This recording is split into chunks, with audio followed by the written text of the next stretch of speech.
In a world that's trying to make you hate, judge and not care about others, learn to be considerate and compassionate. Be the bigger person. Be tolerant.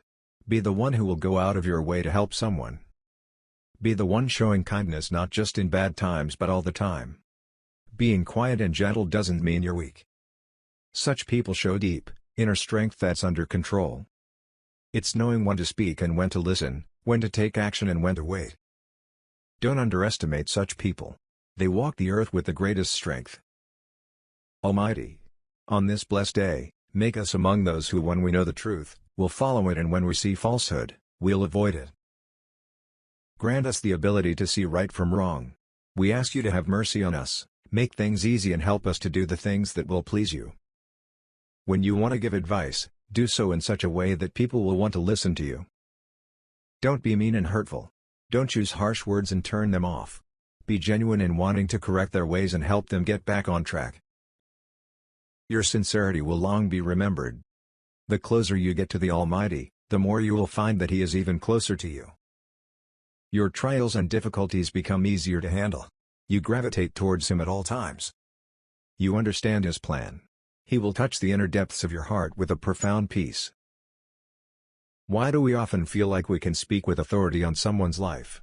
How can we when we've not experienced what the other person has, we've not walked in their shoes?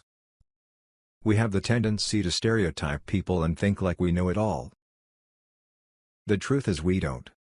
Challenges are a part of life, death of a loved one, sudden illness, losing one's job, etc. If you want to make the most of your life, you need to learn how to push past whatever barriers are placed in your way.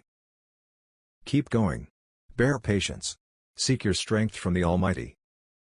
Why are you so worried over what people think about you? At the end of the day, it really doesn't matter. Let them think what they will. You can't control them. What others think about you will never change how the Almighty sees you. He made each one of us special. Stop labeling people. We are conditioned to judge people based on their appearance, behavior, job, etc. It happens subconsciously, we don't even realize it. Labels limit others and limit interaction. Even labels with good intentions can create resentment and the desire for revenge. People will behave unjustly towards you at some stage in your life. Don't fret and get all upset. The truth will always out eventually. That should give you much comfort. Know that the Almighty is your best witness in all things. Art at peace no matter what's going on.